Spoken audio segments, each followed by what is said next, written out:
আগের দিন আমি কিছু শেপের কথা বলেছিলাম আর বলেছিলাম এই শেপগুলো শিখে গেলে তোমরা ড্রয়িং শিখে যাবে।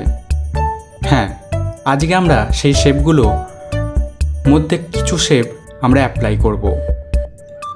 আমি জানি তোমরা নিশ্চয়ই ওই শেপগুলো প্র্যাকটিস করেছো বারংবার।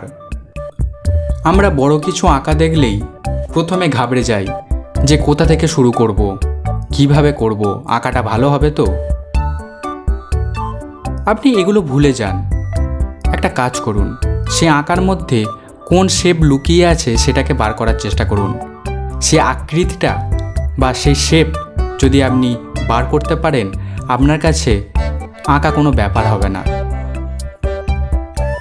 কথায় আছে ছোট থেকে শুরু করতে হয়।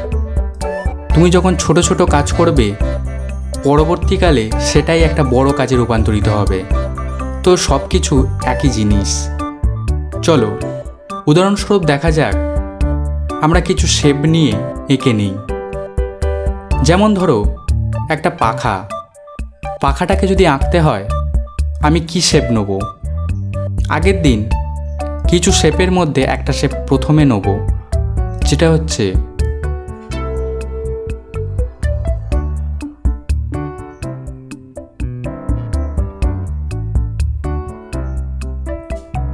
এটি, এবং তার সাথে আমরা অর্ধবৃত্তটা নেব। সেটা কোথায় লাগাবো? উপরে।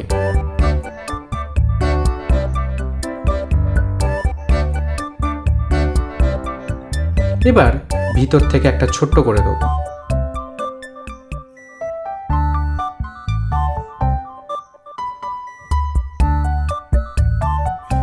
আর গাঢ় দিয়ে ছোট ছোট শেপ করব, অর্ধবৃত্ত।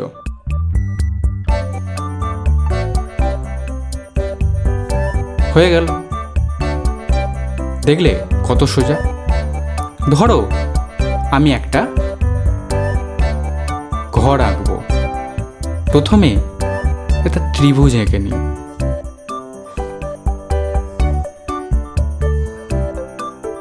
তারপর চৌকো বক্স, চতুর্ভুজ।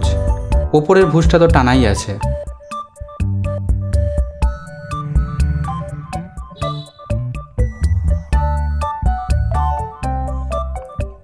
মধ্যিখান ধরে দুটো লাইন, উপরে একটা বক্স, একটা বক্স। আচ্ছা চলো আর একটা কিছু দেখা যাক।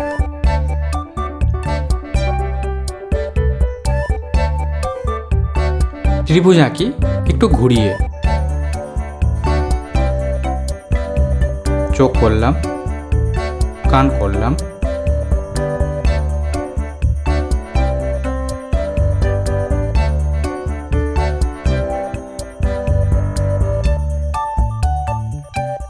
গলা করলাম,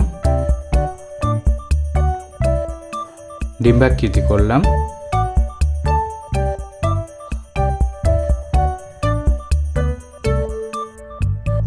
পা করলাম, লেজ করলাম,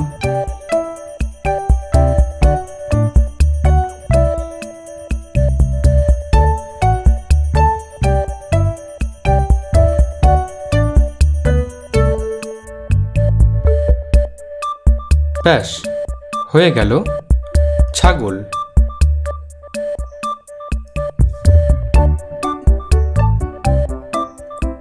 আচ্ছা যদি ধরি আইসক্রিম,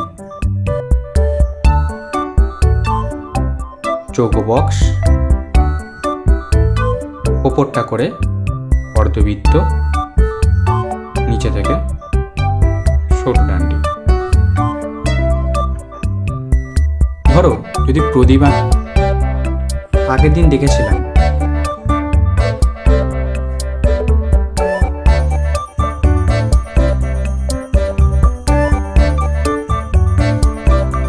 কি খুব সোজা না?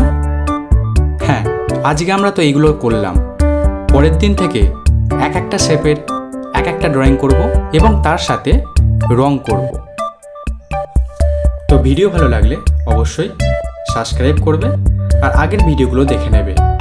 আর পরের ভিডিওগুলো পাওয়ার জন্য বেল আইকনটি অবশ্যই ক্লিক করে নেবে, যাতে তোমার আঁকাটা খুবই সহজে দেখে নিতে পারো। এবং সব ভিডিওগুলি দেখার জন্য চ্যানেলের প্লেলিস্টে গিয়ে সব ভিডিও দেখে নিতে পারো।